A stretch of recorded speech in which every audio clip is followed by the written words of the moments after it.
Senate Republicans offered a variety of responses Tuesday to their party's presumptive presidential nominees, saying this week that Jewish voters who back Democrats hate Israel. A handful of senators criticized former President Donald Trump's comments. Some appeared to agree with him, and at least two insisted they hadn't seen the remarks, which invoked a trope that American Jews have divided loyalties between the U.S. and Israel. Other senators responded with what became a common refrain while Trump was in office, saying it was a poor choice of words without directly condemning him. "I wouldn't say any of that," Senator Josh Hawley, RMO, said of Trump's comments. "It's not what I would say," said Sen Mike Rounds. RSD Sen Tom Tillis, RNC, similarly suggested that Trump could use more artful language, but contended that he is not wrong about, I think, Democratic leaders failing the Israeli state and second-guessing them. Senate Minority Whip John Thune, RSD, said he hadn't closely followed Trump's remarks, but added that he speaks his mind. Asked whether Trump should back off the kind of rhetoric he used this week, Thune said he'd prefer to keep people's religious faith out of these discussions.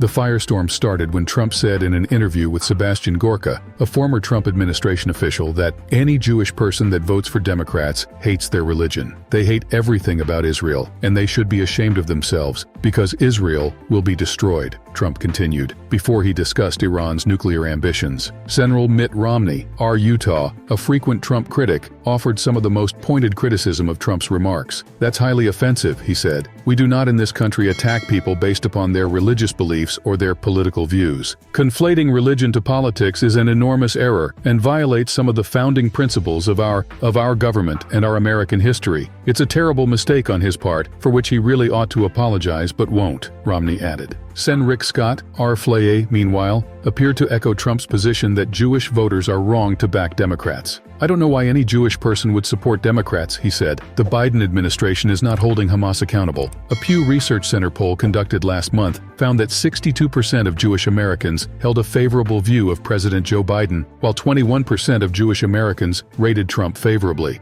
Biden's re-election campaign has condemned the comments, with a campaign spokesperson saying Monday that Donald Trump openly demeans Jewish Americans. Visiting Omaha, Nebraska on Tuesday, Second Gentleman Doug Emhoff, who is Jewish, blasted Trump's remarks as a disgusting, toxic, anti-Semitic thing to say by anyone, let alone a former president. Senate Majority Leader Chuck Schumer, DNY, who is also Jewish and recently called for new elections in Israel, condemned the remarks, calling them utterly disgusting and a textbook example of the kind of anti-Semitism facing Jews, pushing the dangerous anti-Semitism trope of dual loyalty. Trump accused liberal Jews in a social media post last year of voting to destroy the U.S. and Israel. On Tuesday, Trump appeared to double down on his recent remarks as he left a polling location in Palm Beach, Florida. Asked about his comments in the Gorka interview, he said, "Democrats have been very, very opposed to Jewish people.